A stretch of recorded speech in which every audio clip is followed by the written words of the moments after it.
Hey, good afternoon, good morning, good evening, wherever you might be.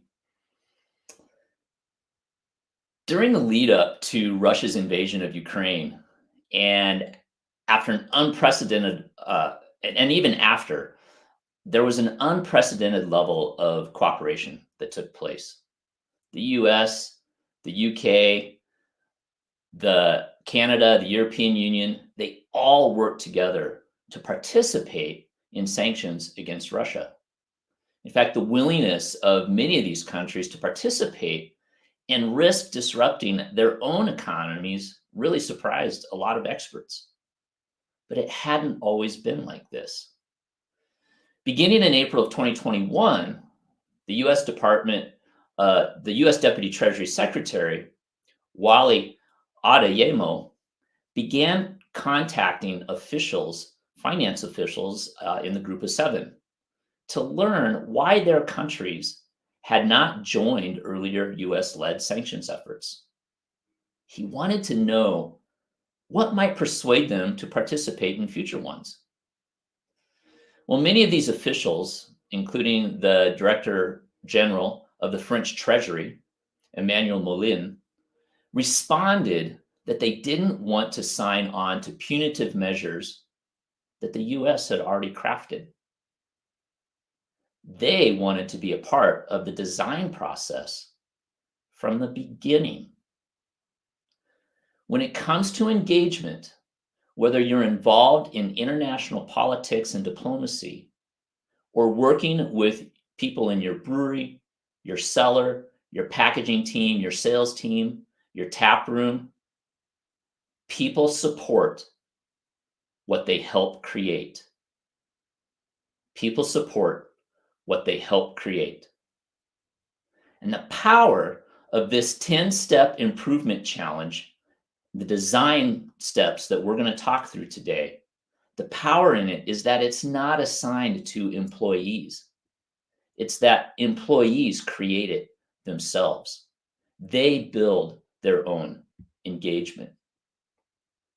So we're going to talk about 10 steps today. And we're also going to talk about a few case studies related to Right Proper Brewing Company, who has put this into action and built engagement in their company. So let's get going. Step number one, select that objective. What is that targeted improvement or opportunity that the team, the department wants to make happen? You know, people on the front lines, they know what needs to be fixed. So ask them. And when you come to think about it, think narrowly. Think about the team, right? It's a competition on the number that you're going to focus on. It's not a competition individually against each other. What are some of your biggest issues that you want to solve? What are bottlenecks in the processes? When people coming into work every day, what's a pain in their butt? Or what's a question like, when you finish a day, what made that day fantastic and good? How can you keep doing more of that? What are some quick wins that we can have? These are the kinds of questions to ask and think about when you select that objective. Well, what's one way to go about doing that? One is what I call the sticky note exercise. Gather all your people together, hand them a stack of sticky notes, and this is important, a Sharpie, one, so that you can see and people can't erase their information. And ask these questions of people. Have people write down 3, 4, 5, how many ideas they have around those questions. And then get the first person to put their ideas up on the board. They create that very first top row. And then the next person comes up and they start putting their sticky notes up there as well. When there are ideas that are similar, they go under each other. So as you work through everybody, you end up having something that might look like this. You've got a handful of columns that have a larger percentage of people seeing it as an important idea. Well, how do you choose then from some of those ideas? Take and work through an impact effort map. Take all of those ideas and chart them on what is the impact to the company or to the department. Will it be high? Will it be low? Where does it fall in that range? Similarly, how much effort is it going to take? Lots of effort, or this isn't going to take much effort at all? What you're after is to really find some of those early improvement challenges that are going to fit into that high impact, low effort range. Let's talk about Right Proper. We're going to talk about their tap room. One of the objectives that they selected was to sell old logo shirts. They wanted to amplify their merchandise sales, specifically the old logo short sleeve shirts that had been sitting on their shelf for upwards of 2 years. They needed to clear out that merchandise and make room for the new logo shirts that they had coming. The sales team, they selected an objective to focus on high volume accounts. They wanted to refine their sales tactics and grow volume at some of these high volume accounts where they did not have a lot of business or no business at this point. And in terms of this, who selected these objectives? It was the people in the department, because people support what they help create. The second thing is set that improvement goal. You want to define that win. What does winning look like? What's that performance yardstick? What's that rallying point that people can gather around? Importantly, it must be a measurable number. Best practice is to certainly first know, where are you at? Identify what your current status is. You have to know where you start. Then you can identify where you want to go. Again, use numbers. It's got to be measurable. An important thing to avoid is all or nothing goals. You want to be real. You want to provide an opportunity to win. We're going to talk later about setting incremental goals, which gets away from that all or nothing. How'd the tap room do this at Right Proper? Well, in terms of those old logo shirts, they wanted to sell at least 60 of 114 old logo shirts that they had. See, it was specific. They put numbers on it, and they avoided an all or nothing goal. The sales team, well, they decided that they wanted to meet and pitch 60 of the top 100 high volume accounts that they were currently doing little or no business with in their distribution market, right? So it wasn't all or nothing. They weren't going to go out and hit all 100. They set their target of 60. Additionally, they wanted to grow 300 plus case equivalents within that group of accounts.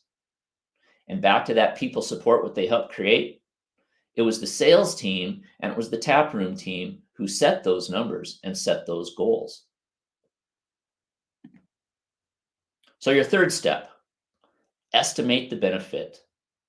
What is the impact? What's the lasting change? What kind of return are you going to have from this improvement challenge? 3 places to think about. One is behavior. What kind of behaviors are going to change in order to make the improvement that you want to make? What about the system or process? What's going to be better about it? What's going to change in order for that improvement to happen? And third, financial. What's the benefit financially? Sometimes this can be a challenge to figure out, other times not.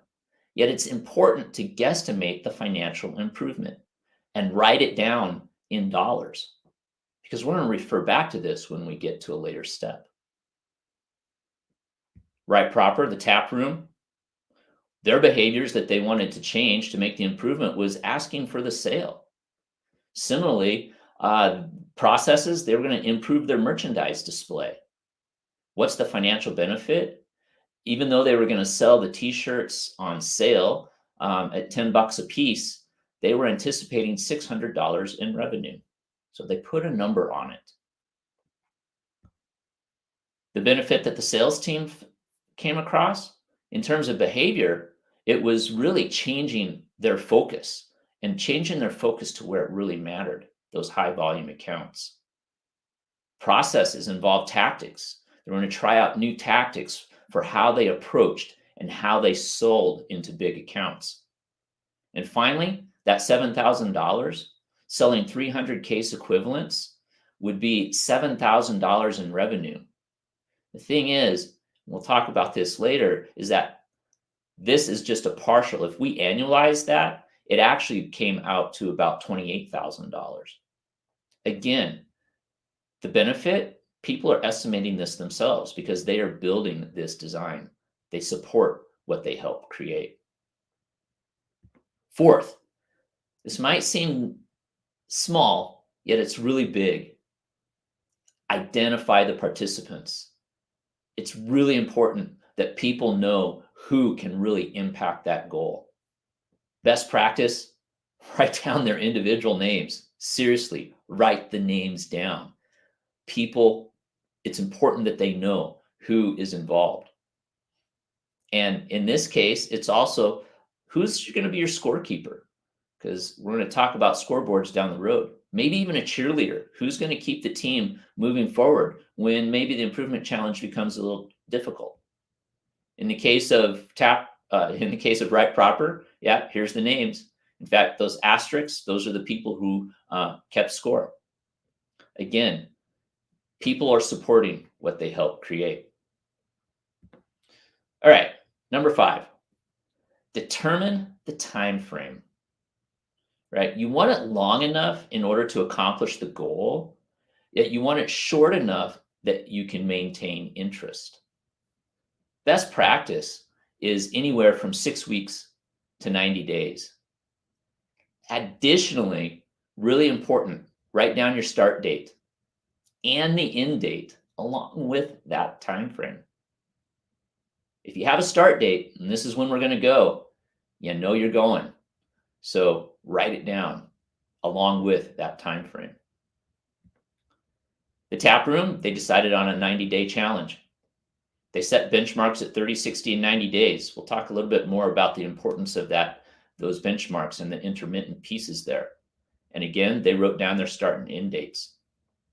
The sales team also opted for 90 days with, again, benchmarks at 30, 60, and 90. They all set when this was going to start, when it was going to end, and how long it would be, because people support what they help create. This is where it gets to the fun. Creating a theme, right? My wife likes to say, if you're not having fun, get out. Well, this is where the fun begins. So how do you create a theme? Well, it's asking people, what do you like to do for fun? What are your interests outside of work? Are there sports? Maybe there's some holidays that are coming up. What season is it of the year? Are there puns, play on words that might be related to your objective? Does the theme inspire people? Does it engage people? Like, whose theme is it? Right? That's back to that people support what they help create. Is it the managers, the leaders, owners' theme? Or is it the people's theme who are going to be involved doing this? Will you remember it? Are you leveraging your senses in terms of coming up with that theme? For Right Proper, their tap room, their theme for this shirt, excuse me, was Prima the Cat, lover, destroyer of merchandise. Well, here's why, because Prima the Cat hangs out in their tap room. Little side story, they work with the city that this cat was a feral cat that was adopted, and the cat helps with rodent control. So the cat is a part of the culture and a part of the business. And so they made Prima a part of their theme for selling old logo t-shirts. Sales team, Call Me Ishmael, along with Moby Dick and Whaling. Why? Well, remember, they're going to go focus on their top 60 of the top 100 high volume accounts in their area. And they called these accounts whales, right? If you could land that big whale, then that would be successful. So their theme, Call Me Ishmael. People support what they help create. Number 7, build that scoreboard and establish a huddle rhythm. A few points about the scoreboard.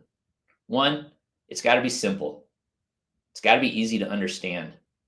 Even better if it follows the theme. It's got to be frequently scored and easily viewed.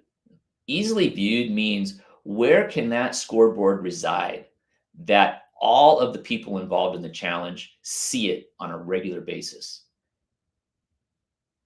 In terms of establishing that huddle rhythm, really important that you meet and you update each other on a weekly basis at a minimum. Doesn't have to be long, 5 minutes, right? Maybe you're checking in, what's that score? What needs to change? Where are we at? What's going well? What tactics need to change? Establish that rhythm. And again, set that time of the week when you're all going to meet together as a team. So as we move forward with designing that scoreboard, we have what we call the 3-second rule. And that is, within 3 seconds of looking at that scoreboard, can you tell if you are winning or are you losing? Here's some examples. Here's one that is, well, I'm going to say it's on the side of not so great, because as you look at this scoreboard, and you don't even have to know what the challenge was, it's kind of hard to tell what's going on. Who's winning? Are you winning? Are you playing against each other? Up in the upper left corner, it's got 10 tickets to enter something, and then people can get a drawing to win 2 tickets. So then that actually breaks the question of, are you competing against each other or are you competing against the team? So a little bit of challenge of a scoreboard to find out, are we winning or are we losing? How about Wright Proctor's Cream of the Cat one? Here it is. This is when they are dang winning. They made a picture of a t-shirt and they are posting Cream of the Cat's photos up on the shirt for every shirt that they sell. Right. So when that first started, that was empty. As they sold shirts, they could see that they were building and they were winning, and they saw how many Primas they had left in order to win their challenge.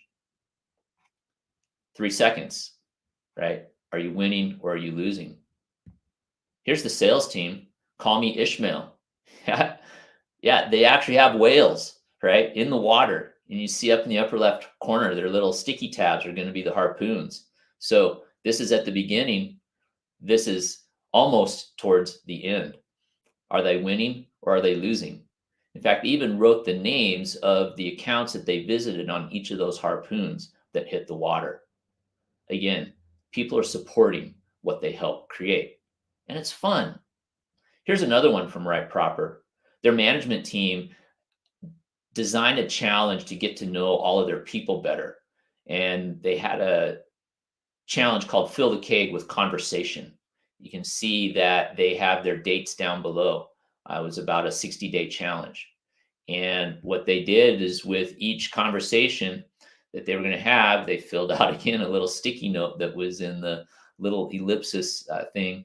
And they wrote down information on those of what's one thing they learned about that person. So really cool way to identify, are we winning? Are we losing? Are we having those conversations? Are we getting to know our people? Here's a fun one from elsewhere. Don't let discounts burn our britches, right? It's a scoreboard. It's a pair of pants that gets cut off. The cool thing about this is, where's the located? Remember, the important part of that scoreboard is located in a place that people can view it. If you take a peek down to the lower left corner there, you'll be able to recognize that, yep, this scoreboard is hanging in the bathroom. It's where everybody's going to be at some point. So great idea for that scoreboard. Here's another one. This was a catering company. Their special events team was looking to get more business. And depending on how many actions they took and the different actions, they actually got to dress their manager, who's the head there. There's them winning. So again, dress for success. Here's a scoreboard that's front and center. It's a company in Springfield, Missouri. And they literally turned their entire wall into a Tetris-like scoreboard. And in the end, they won the game. They won their challenge. So scoreboards, make them fun, make them part of the theme, make them visible.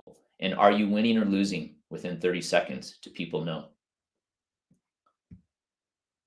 So number 8 in our 10-step process is decide on the rewards and a reward schedule. Right? This is really gets into what's in it for me. What's motivating? What do the participants really want? How can you personalize those rewards? What's memorable about that award? Certainly think about group celebrations, think about fun, and for sure, think about who chooses that reward. Remember, people support what they help create. But in relation to what those rewards are, watch this. Maybe you won't like it. Oh, how could I not like it? Of course I'll like it. You could not like it. Just the fact that you remembered means everything. Of course I remembered. It reminded me every day for 2 months. Oh, the card.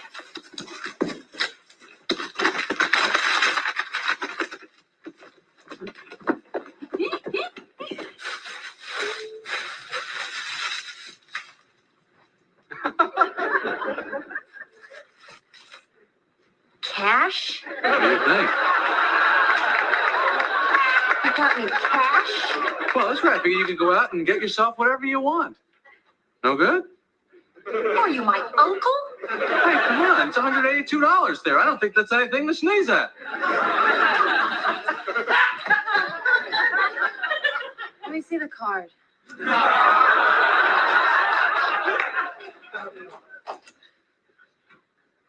To a wonderful girl, a great pal, and more. Hey. Oh, Elaine, I'm glad you're here. Stay right here. I'm going to be right back. Stay. Pal? You think I'm your pal? I said, and more.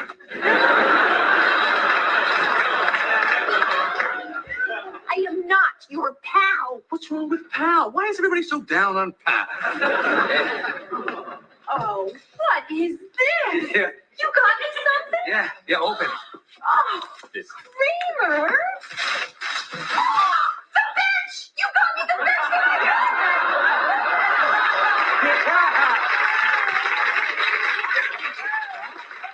It's pretty good, huh? Great. You remember when we were standing there and she mentioned it? I made a mental note of it.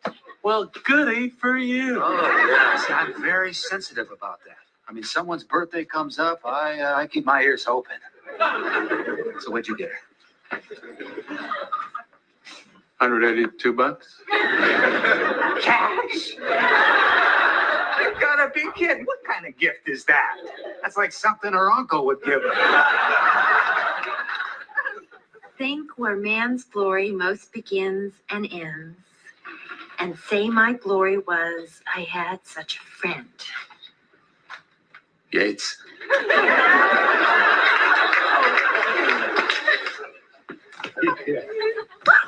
Oh. Could you excuse us, please? What? We're talking. Oh, the relationship. So when you are deciding on rewards, think high on fun and low on cash. In fact, maybe no cash at all, because cash is forgettable. Yes, there's a place for cash in rewards, yet save that for a larger stake in the outcome that could be based on your company's yearly financial performance. In relation to these improvement projects, when you think about artifacts and events, experiencing rewards together, it really becomes a part of your company culture. and they're memorable. Let's talk a little bit about that award schedule. You'll recall earlier that Wright Proper talked about a 30, 60, 90 day interim rewards. This is where you make winning quick and you make it happen fast. You can think about the awards in terms of maybe small, medium, and large, getting bigger as you move through the project. Maybe those are reasonable, achievable, and stretch goals. Examples, maybe it's a hot dog, a hamburger, or a steak. So how did Wright Proper set up their rewards? Well, on those 30, 60 day, 90 day time frames, the tap room, if they hit their first 30-day target, they're going to have drinks at the Shaw Brew Pub. So they were working at the production facility, and they were all going to go over to the brew pub to have drinks as a team. Tap room fun day for everyone. They estimated about $100. This is help design new merch. If they won, they wanted to be involved in helping design. That didn't cost anything for them. So this is where we go back to that estimate the benefit, if you recall in step 3, right? We want to know, are the rewards self-funding? And in this case, they certainly are. In fact, they estimated they were going to sell $600 in shirts if they won the whole in challenge. And versus $140 expenses, yeah, it might be kind of high, but they're getting rid of the old shirts that have been sitting there for 2 years, and they're having fun doing it. Which, in reality, when you talk about the behaviors that change with this, they've actually sold over 106 shirts at more than a total of $1,300 in revenue over the 90 days, right? They're meeting their goal of selling 60 old logo shirts, but because of the behavior change, the process change in their merch display, they saw significant improvement in all retail sales. So while that $600 was the initial amount, they've actually seen over $1,300 over the time frame of the challenge. What's not showing, or I should say, what's not showing here is that Taproom Fun Day is that in order for them to all go and have fun together, the owner was going to work their taproom shifts. Well, what does that do? That lowered labor costs for a day. So it's a little bit of a side benefit. So here we see that events and experiencing awards together really become a part of their culture. They become memorable. What about the sales team? Well, they kept that seafood, that whaling theme going, bagels and lox, the seafood lunch. The Capitals game, not so much, but that's what they wanted to do if they really won it, the Washington Capitals. As you can see, this is definitely self-funding, about $320 in expenses for rewards. And if you recall, they were estimating at least $7,000 if they hit that 300 case equivalence. Plus, if you annualize that because of the ongoing sales that you're going to get, that turns into roughly $28,000, right? Definitely self-funding there. Again, they're making this a part of their culture. It's memorable, and people are going to support what they help create. Let's go on to step 9. Step 9 is really where you got to execute. Go do it. You got to make it happen. You've got that start date, so start and get going. Identify what are those specific actions that can really lead to success. Make sure that you have a huddle, that you're meeting weekly. Doesn't have to be long, but you're updating the score. You're identifying issues. You're adjusting tactics depending on what's happening. You're celebrating successes as you go along. Execute. And finally, number 10 is you got to celebrate the win. Important. There's a reason this is on here last, is because you got to go celebrate. It's one of the things that we as leaders and as managers don't do enough of. We don't celebrate the good. We don't celebrate what's winning out there. In fact, a best practice is back when you write down your dates is specify the dates that you're going to go celebrate. and write those celebrations on the calendar. In fact, maybe the improvement challenge doesn't even start until you actually have those celebration dates written down, right? Be sure to celebrate those interim wins as well as the final wins, right? It all comes back around to people support what they help create. Here's a final celebration, not from a brewery, another company. There's some customer service representatives that were increasing monthly sales of something that they were selling. They had it around a Halloween theme and they won. So, what did they want to do? Well, they got their mallets, they got their plastic bags. They wanted to go out and they wanted to smash pumpkins. In fact, the entire company came out to watch while they were smashing pumpkins. I don't know, maybe the song from Smashing Pumpkins was playing as well. But they had a ball. They made it memorable. It was fun. And it really didn't cost them much money at all. That reward, a lot more fun in that for sure. Right? So make your celebrations fun. Remember that people support what they help create. Finish up with a story here. In January of 2022, another brewery, Iron Horse Brewing in Ellensburg, Washington, their production team created an improvement challenge with the theme of community. Their objective was to log a certain number of hours of cross-training on packaging duties. The original intent was to build knowledge of other duties and other roles within the company so that they can in turn create a stronger team and better community within their company. Often when you ask questions to the world, answers will appear because you're now tuned in to the new or to the different. And in a way, that's what happened at Iron Horse. Turns out that improvement challenge coincided with the packaging team being short-staffed. They were down 2 to 3 people, essentially half of the packaging team. The kicker? It was also during one of their busiest production quarters of the year. You see, their flagship beer sells its highest volume of the year around St. Patrick's Day. Well, that cross-training improvement challenge ended up helping the short-staffed packaging department hit a 99.6% fulfillment rate that was up 1.2% over the previous year with no orders being cut.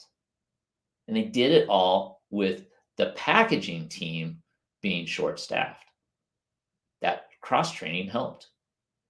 Yet, if we go beyond the numbers and back to the question sent out to the world, and in this case, the theme of community, Greg, one of the owners of Iron Horse, shared what he called a bigger moral. And I quote Greg here. He says, people are sometimes scared to change what they do in relation to others. The cross-training improvement challenge really gave people permission and safety to cross lines. It was an open invitation from everyone to everyone to come into my space and learn my work. It really became a safe way for the packaging team to ask for help and overcome their machismo of feeling weak if they have to ask for help. So they ended up winning their improvement challenge. They hit their production numbers. They changed behavior that could carry forward, and they created community within their company in unexpected ways. It all comes back to people support what they help create. When you want more information, you would like to get advice on your own design of your own improvement challenge, please feel free to contact me, Larry at larry.coach, 515-450-7853 is where you can reach me on the phone. It's been a pleasure talking to you today. And if there's one thing that you take away from today, is that when it comes to engagement, remember, people support what they help create. Thank you, and have a great day.